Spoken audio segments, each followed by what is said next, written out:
everybody is holy, and everything you do, making a cup of coffee, making a cup of tea, if you regard the things you are doing, you treat it as something holy. Is it holy because it is holy, or is it holy because of how you are treating? The one thing I believe we people should do is love one another. We have all failed in this. We are all broken in some manner or other. And if we realize that it's not a brokenness, it's cracks, so the light can get in, but the light can also get out.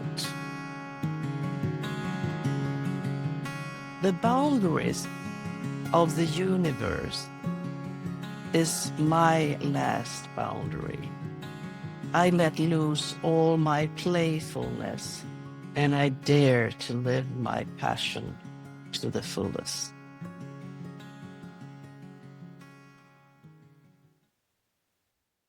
Hi. Hi.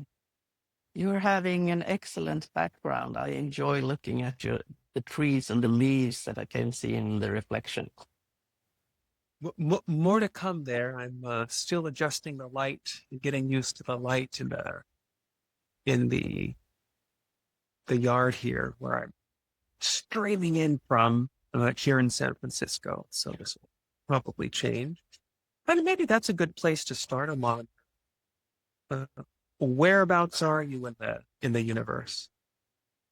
I live in Sweden, in a small island just outside Stockholm, so I can go to the midtown in Stockholm in like 40 minutes.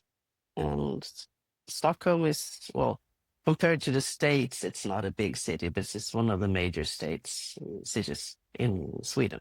And we have the Nobel Prize award ceremony here, so just to put that on the map. And Sweden is full of nature, full of lakes and trees and things like that. Most Swedes enjoy nature. I find that most humans, once they're exposed to it, enjoy nature if they have a mind for it.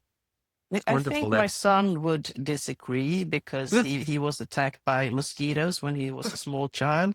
So he says, no, I'm not going out into the country. I think probably somewhere with ice all year around, he would be happy. No mosquitoes, he's fine. Antarctica, that's the place for me. Yeah. Well, I'm as I mentioned, I'm here in San Francisco, California. It's in California, as my grandmother loves to remind me, is full of fruits and nuts for social and progressive reasons, as much for the agricultural dimension.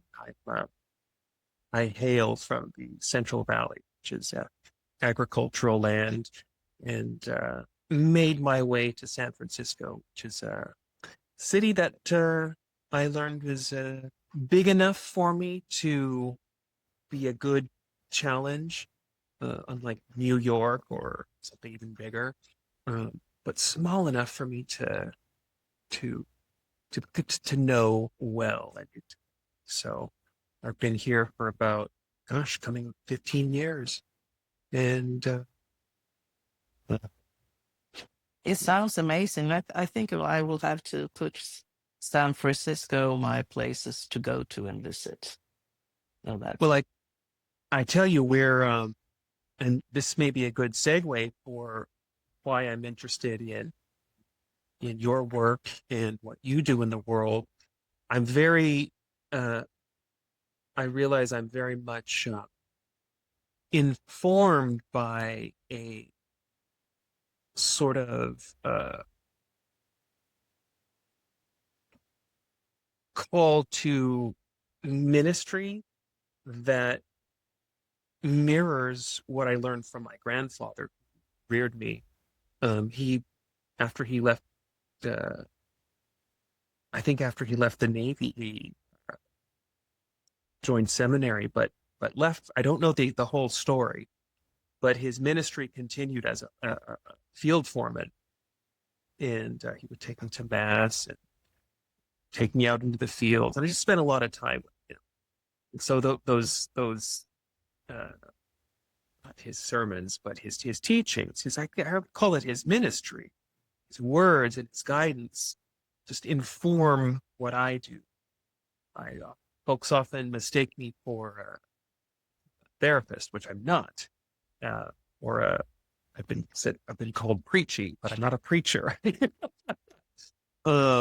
This sort of informs me, so I find myself drawn to sacred, to spirit, to various aspects of religion in the particular, but also the universal way. So when I learned that you, a deacon, were in this hypnosis space that I found interesting, I just thought I want to know more. So that's what my That's a good segue. I've always been really interested in people and what makes people tick. I remember we had psychology classes in our gymnasium, maybe that's college in the States. And I would find myself up in one of the corners noticing my friends, because our teacher, he would throw out different sort of task scenarios, and he had this thing that he enjoyed, not making fun, but challenging us. And I found that I normally saw through all this chicanery immediately, where my friends did not. So I would sit up there and think, I wonder how long it will take them this time. So that's and why do they not see what I see? Why can't they comprehend what he's doing? And so there's always been this interest of mine to see what is it that makes people tick. That's a genuine wish to help people. So at first I thought I would like to be a minister, but I grew out of that idea because I found it too confining, and also because you would have to spend like 5 years studying. So there was a financial aspect. I did not have the money to do that. And I figured, okay, this is a very narrow frame to live in.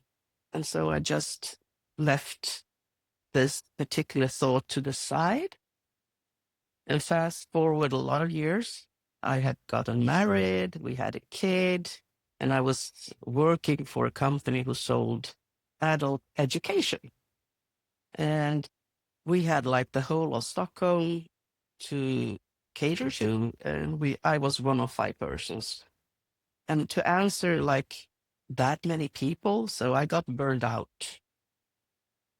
And I had this opportunity, because our agency where you get sick leaves and things like that, if I found a course that was 1 year, not academic, and led to a definitive, not education, but work, that a specific work that I could do, I could apply. And so where I live, there was the seminar, and I could study a course that would tell me the things about what I would do as a deacon. And then I applied to the church, because I've been a church-going person since many years. And they accepted me, and I went to this school, and I got ordained in 2004. So I've been ordained for over 20 years now. But it took until 2011 until I got a job. It's still the same job where I worked today. And in my church, it's mostly elderly people. And you know how life prepares you things? Because I was married to a man who got very an immune system sickness. So it's called Guillain-Barré syndrome, GBS for short. So his immune system turned on itself and he got paralyzed up to his neck within 3 days. So when I came to this place with lots of elderly people with aches and pains, it was very easy for them to talk to me because they knew that I knew what they were talking about. I knew about them feeling lonely, hurting, not having to be able to keep their mode up and things like that. So we had instant rapport. And that's so important. But to continue this story about people and what you do and don't do, in 2016, if you're in a job where it's your job to help people and you love doing that, besides also having a home where there are lots of needs as well, I figured I was on my way to get a second burnout. And I was terrified, to tell you the truth. I could feel it coming on early spring. And you know the choo-choo trains? All that summer, I felt myself, fall is coming, and everything starts again. The term starts again.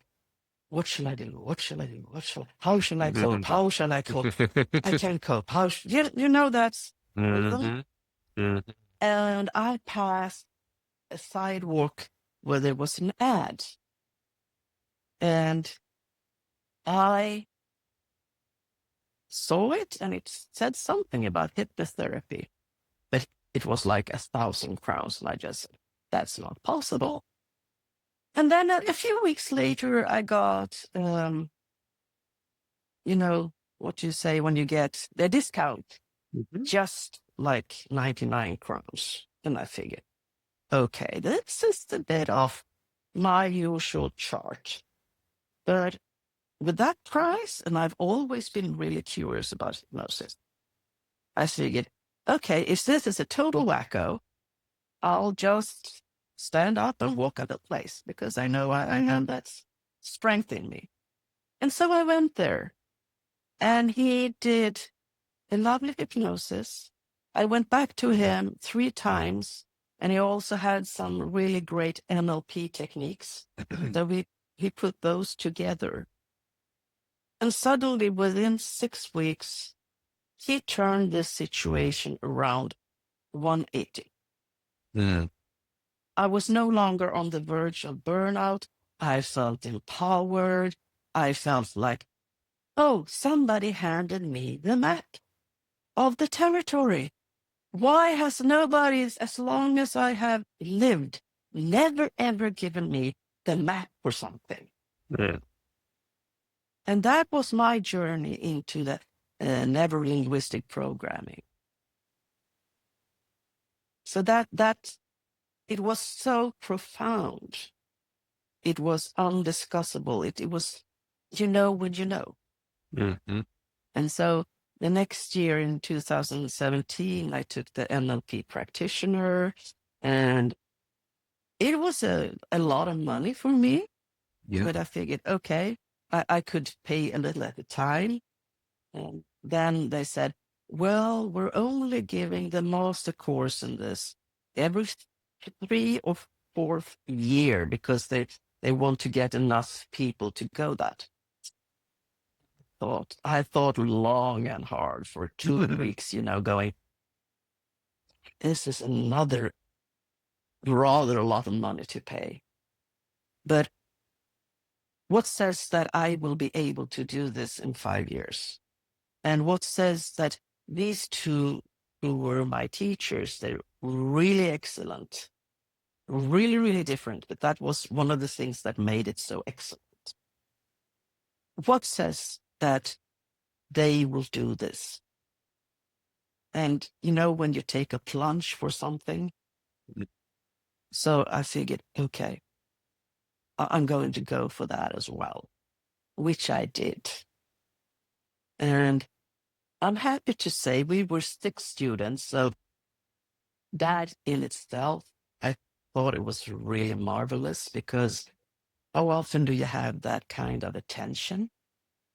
So there were 4 men and 2 women. And the only ones who graduated was us women. And I still feel so very proud of that. Yeah, I do. Me and my friend, we did that. And also, this feeling that you accomplish something. And this was something I've never learned before, because it was, I don't know if you have the same saying in English, learning by doing process thinking. Learning by doing process thinking. I think I understand, but I haven't heard it phrased exactly that way. No, that's probably it. I'm trying to translate it for Swedish. Learning by doing, we would say. Well, not really, because there were different aspects that you have to comprehend things. It wasn't by doing. It was that you had to filter it through your mind. Ah, I see.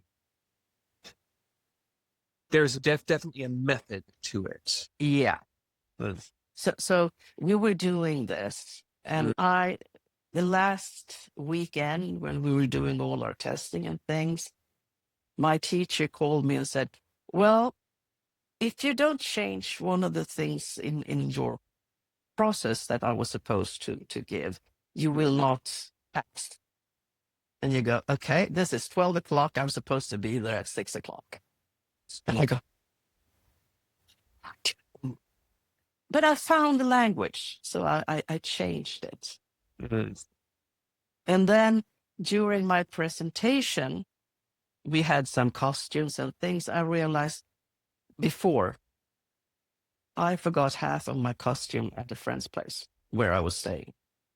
So Susan drove me, and we came back with just 10 minutes to spare. And that was the time I was supposed to, prepare and everything. So I learned stage management or state management by doing. So there was, okay, but we just do this now. And so I did. And realizing after my presentation, it was like I was supposed to give it hypnosis. And for some reason, I was missing 2 on my pages. And you're like, okay, what do I do? Luckily, my teacher, he had a copy, because I was talking, and he saw that I was very quietly shuffling the papers and realizing there's missing 2 pages. There's missing 2 pages, talking, calm and soothing. And so he was very nice. He just came over, and nobody noticed because they had their eyes closed. Yeah. So that was one of the things that I got complimented on, that I didn't lose my composure, which would have been very easy to do. Yeah. So all this got me into thinking that we as human beings, we very much are programmed. We pick up different. I hit my thumb on something, and I learn the response. And next time I hit something, I do the same response. And we do this with behaviors as well. But what if by changing your behavior, you change the outcome? You change your belief. How many times have you not heard somebody say, "And I'm not worthy of this. I'm not worthy of this." And I think it strikes a chord in all people, because we tend to think we are unworthy. And I think we're not. We're all created equal, with equal worth. So if I take the space that is meant for me, I will also give you permission to take your place that is meant for you. And I'm not conquering you. I'm not taking anything away from your space. But by doing the things that is on my mind that I think God has put on my mind, I'm also encouraging you to do the best things that you can, that you like to do. And I like to see things in a way that the more we thrive and give to one another, we create a better place for the world and for ourselves to be in.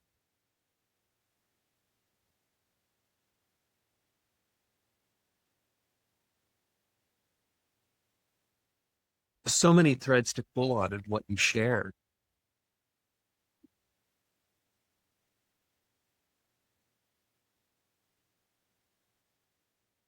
Couple of thoughts. One that came to mind was, not only does this sort of, I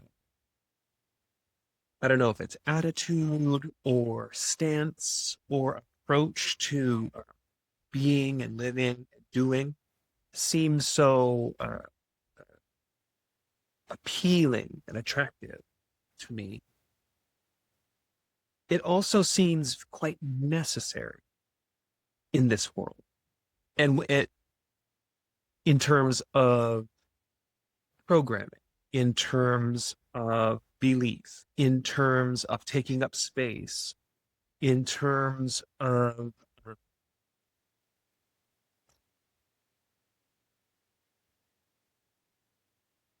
I think of that, what's coming to mind right now is that our, I don't know if you've heard, it's by Marianne Williamson, Our Deepest Fear. When you were talking about, our deepest fear is not that we are inadequate. Our deepest fear is that we are powerful beyond measure. It is our light, not our darkness, that most frightens us. We ask ourselves, who am I to be brilliant, gorgeous, talented, famous? Actually, who are you not to be? You are a child of God. Your playing small does not serve the walls. And I think this is what sprang to mind. I love this, and I'll tell you why. It's such a synchronicity, because that is the front page of the paper I put in at my master practitioner. I quoted that one. I'm sure that's not important.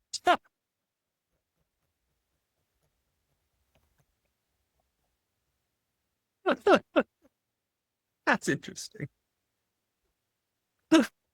See, I find that as I reside in this space, so many of those synchronicities present themselves not like, ooh, psychic, know your lottery. No, not natural. Nothing like that. Nothing like that. But really more of correspondences and affinities and things like, you too, me too. I find that through this, I find as trite and cliche as it may seem, amidst the diversity, unity, not as uniformity, but similarity. And that makes to me people very relatable. And so I'm interested in relationships and those dynamics between people, relationships between people and ideas, relationships between ideas and choices, just so many relationships. But certainly our relationship to our inadequacies, which can take a lifetime to overcome, if at all. And I find that rather than being mere influence, advertising, install, really more about my own being and presence, rather than something I'm doing or something that I'm putting out, or it's that almost it's funny, you say beacon, I hear beacon. I hear, what am I projecting? What signal am I, what frequency is this radio station? I love that. that was a lot of fun. Deacon, yeah. But I think people, if you set aside religion Mm. or Christianity, or you can have different beliefs, but it's said that the only Bible some people read would be you. Mm. Mm. Ooh. Ooh. And if you put that in a higher perspective, because there's some are Christians, some are Muslim, Jews, or whatever, or some just believe in the spirit and some does not. Whatever, what the way you are conducting yourself into the world, you could either be a great example or a terrifying one. Mm. And I think,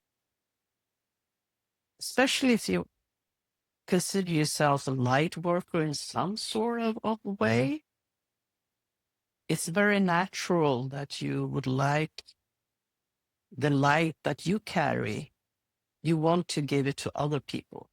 Yeah.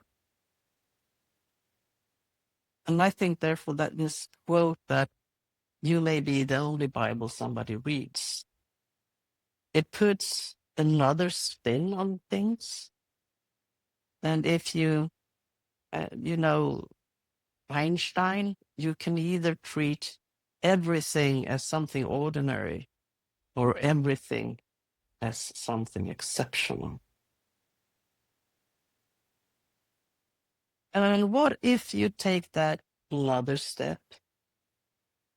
If everybody is holy and everything you do, making a cup of coffee, making a cup of tea, if you regard the things you are doing, you treat it as something holy. Is it holy because it is holy, or is it holy because of how you are treating it? Mm.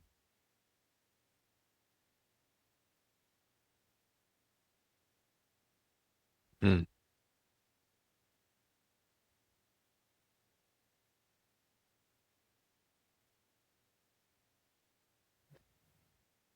It's interesting when I think of the word holy, I hear this one sense of the word is something that is blessed or sanctified or imbued with some certain quality, maybe perhaps a spiritual, luminous, divine quality. But when I think about something that is whole, the quality of being whole, it's like this is a mess, therefore it is messy. This is whole, therefore it is holy. I feel there's something in there about wholeness and integrity and intactness. That's an entity.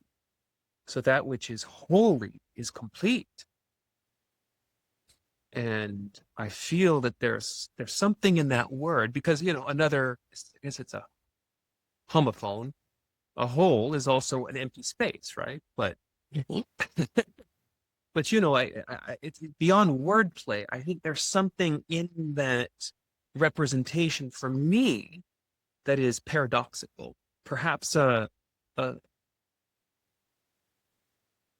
nuanced sort of interpretation of the word whole or holy that might be more accessible irrespective of my religion. I know religion gets a bad rap, but I think religion, or the religious instinct at least, has an important part to play that may have been distorted in the, well, as humans tend to distort. But I think that is refreshing and accessible just to a more secular orientation. I think that's why NLP, whether it's hypnosis in disguise or what, however we access that element of agency Mhm. is how we access our, for all our talk of the unconscious, consciously to choose and not be run by programs, not by the ones from my upbringing or from the annals of time that are playing through me, but to ask, what is the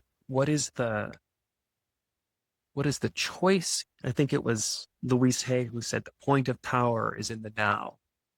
I read a quote somewhere: God bids us only choose. And there's something so important here, these choice points. And sometimes our choices are very limited just because of life conditions or there are constraints. But if I have a choice, at least what I am thinking or what I choose to feel, I think there is some potency in claiming that, even if we're compelled by something external to us to act, in a certain. I'm thinking of several things. Yes, I'm sure you have been doing off and on. And one of the things is that the word sin in Hebrew is actually to miss your goal. Mm. Did you know that? I did not know that. And if you think that the one thing I believe we people should do is love one another, we have all failed in this. Everybody, because sometimes I can look at religion, Christianity, and I have a hard time. Oh, I'm not an adulterer, or, so what's sin? And all these different levels of sin. But if I had just one, to love God and to love somebody else as myself, I will have failed in one of those. I could have loved God with all my heart, all my might, and everything. And if I'm lucky, loved all my neighbors. But then didn't love myself. I could not treat myself well. I would go internally and say, oh, you stupid, now you did that again. Then I have failed. Or I could love myself immensely and forget about the others. So I find that fascinating, that sin, the Hebrew is missing the goal. I like that. And I was also thinking about Leonard Cohen. There is crack in everything. That's how the light gets in.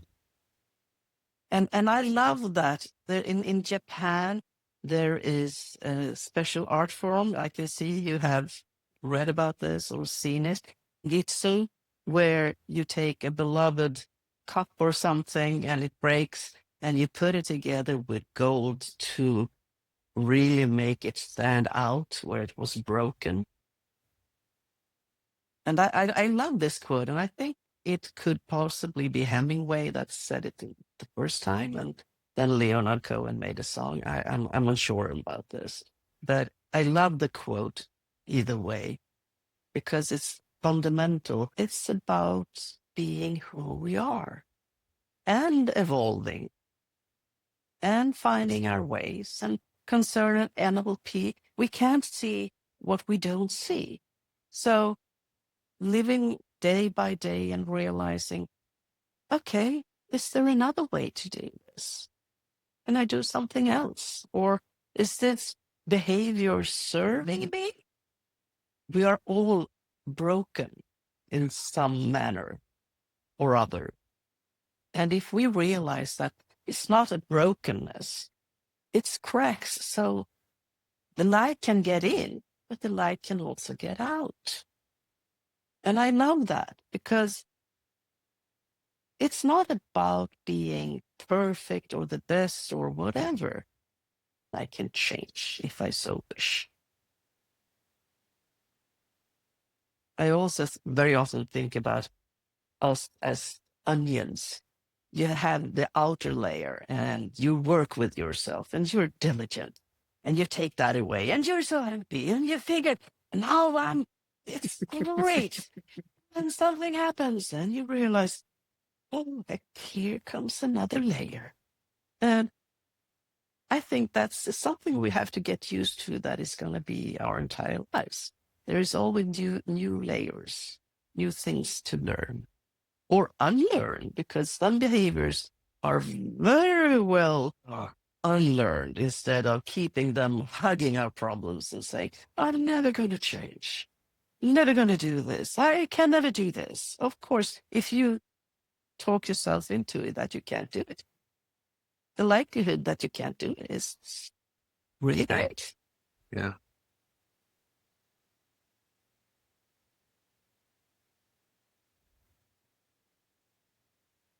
You mentioned the layers of an onion, and I've been thinking a lot about what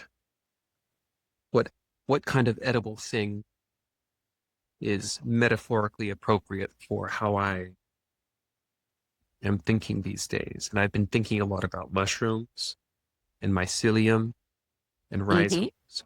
I'm thinking of the movie Avatar. Not until you mentioned it, but I have to go and watch that one again. I've seen both of them, but I have to invest in those movies. They're a lot for me. Like there's a lot in, which actually and they're long as well. And they're long. I was thinking more in terms of I heard the term from John Overdurf's audio program. It talks about rhizomatic versus arborescent cognition. Arborescent being, there's the root of the tap root, and trunk of the tree, and the branches, and this way. But the rhizomatic as being more lateral, decentralized, anything can attach to anywhere. You can transplant them. I've seen a few documentaries on spores, mushroom, and whatnot. And being in San Francisco, of course, there's a psychedelic renaissance here. Plenty of neo shamans and neo shamans would be the ones who would venture into that territory. And up down the street, there's the satellite place for the Church of Cosmic Consciousness. And they're interesting to talk to. I do keep thinking about this. So much of it is underground, how it's nourished by decaying organic matter. I don't know. There's something very regenerative about the metaphor that I'm just venturing into. That feels, even though it's ancient, novel for our times, or these times. So I've been enjoying that. But you said something, and you said so many wonderful threads, and which I've lost, but that's okay. I suppose my a question I have for you: what does all this add up to? What are we doing? What are you doing? What's on your heart? What does any interesting soul who's watching this need to know from you? What's coming through for you in this moment? That's a really small question. You just thank you.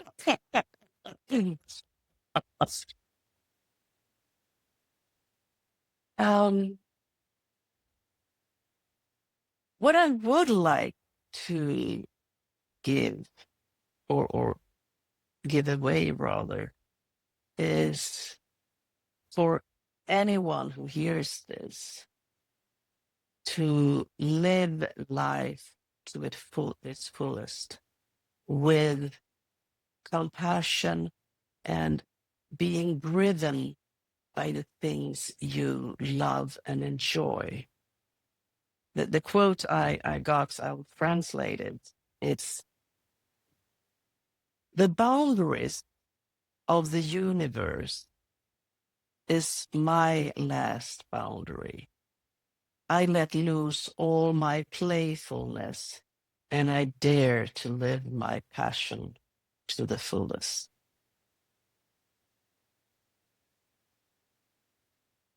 And there is a little hidden secret into this one.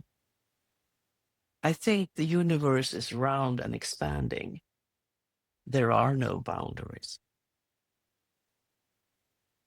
So don't go put any boundaries on your life that you're not supposed to have. Two things. One, I'm going to need that quote just for you to, I need to hear it one more time. But as you spoke, one of the other threads, it's interesting in this space. Again, the sort of information that comes through that's accessible to me is different when we're in rapport.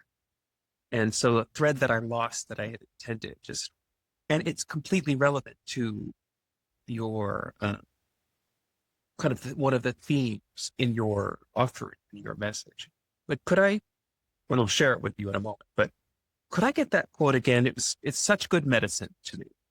Okay. Let's see, because it's different in Swedish. And it's by who may I ask the origin of this quote? Me. Ah. It's by me.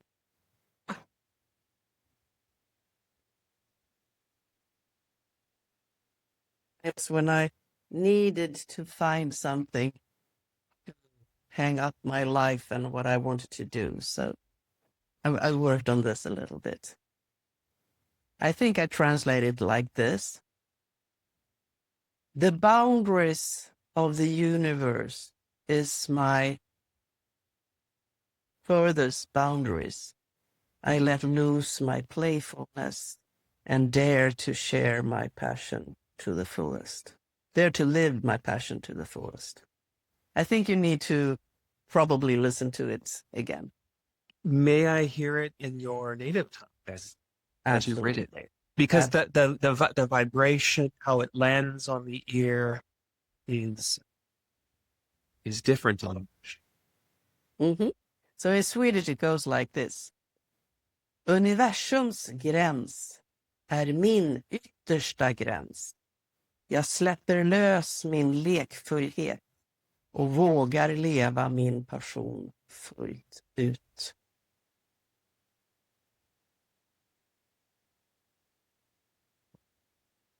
Beautiful. So that has a different melody to it. Yeah, it lands different. What I wanted to share in response to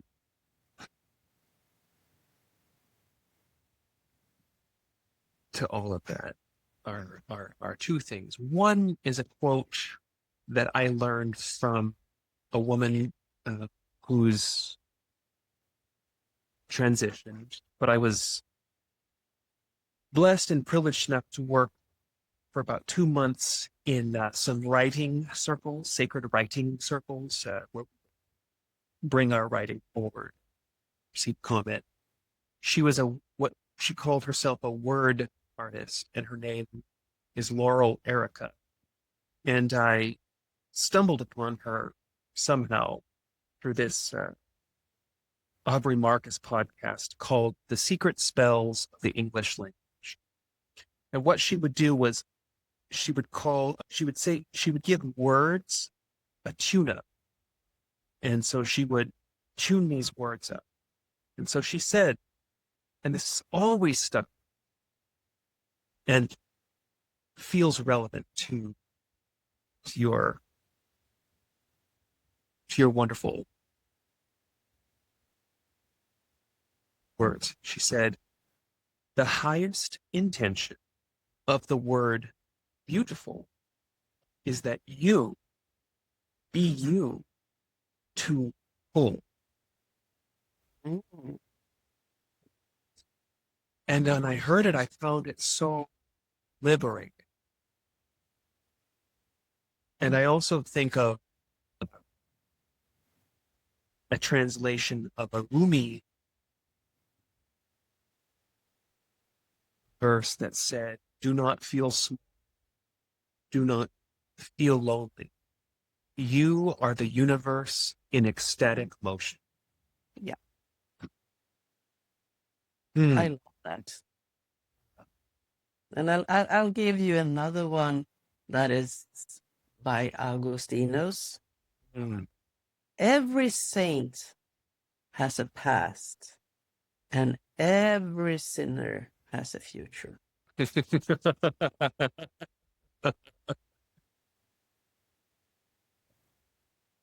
Life is for everybody.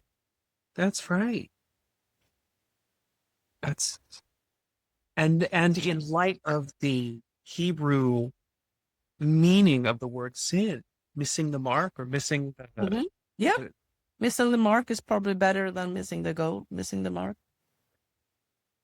this opens up so much with regards to redemption, ideas of salvation, atonement, mea culpa, I think there's much grace that is available, perhaps within that, or I don't know if it's prior to a kind of peace. That's sort of my yearning is peace. And that peace begins with me. To quote another Louise Hay affirmation, that it's impossible for me to mandate it, to dictate it, to it's an inside job first. The quiet of my own interiority. And then somehow, miraculously, although it's no miracle, it's just mystical spirit science, our outer manifestation starts to reflect the interior condition. And I believe that a critical mass of the like-hearted are required in this. I think of the Thich Nhat Hanh saying that the next Buddha is the Sangha, is the community.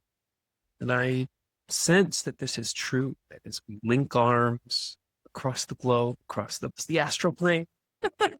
I saw a fantastic short video about a neuron was looking for others, and you could see it swimming with tentacles. So what wires together, fires together. So when we learn new things, and these neurons, they find new paths, and you find new ways. And when you look at the chart over this, and then you look at the chart over the universe, it is very, very simple. And I find that so mind-boggling.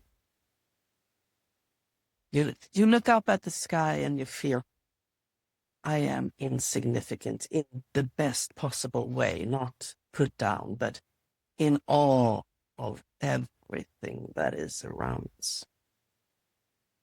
I was reading in Richard Hill's Mirroring Hands book about the novelty, numinosum, neurogenesis effect. Novelty, that which is new or unexpected.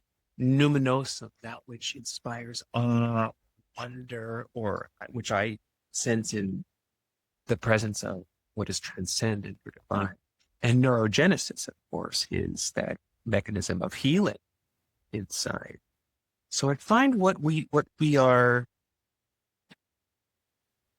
touching is of that. Again, this is where language starts to separate, because you don't have the words. You would like to communicate without words. That's right. Well, speaking of which, is there a final word or idea that you're leaving with? Is there whether it's encapsulating this conversation or where you are now, is there a word or a few words that just sort of close off the container? I think it would be difficult to just have one word for our discussion.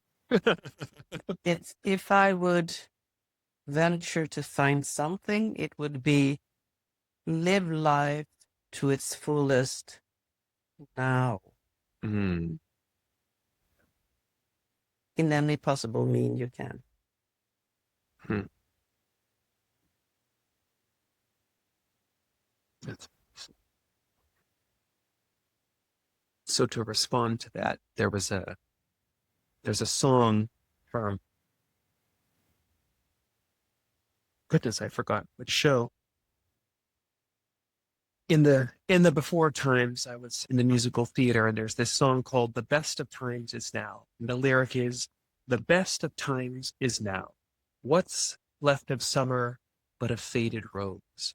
The best of times is now.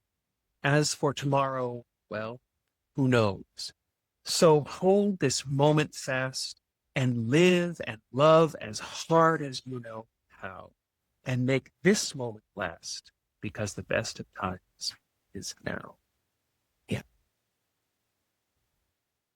Oman, I am feeling so blessed for your generous offering of your time and your wisdom and your insight. And well, now this is recorded for posterity so that others may be blessed.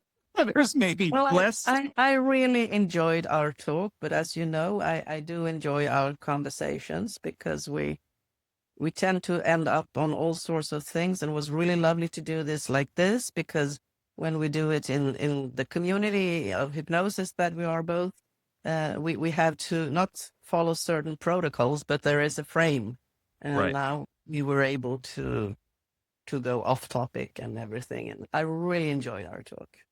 As I did. Well, I thank you, and pleasant dreams to you, and I will see you soon.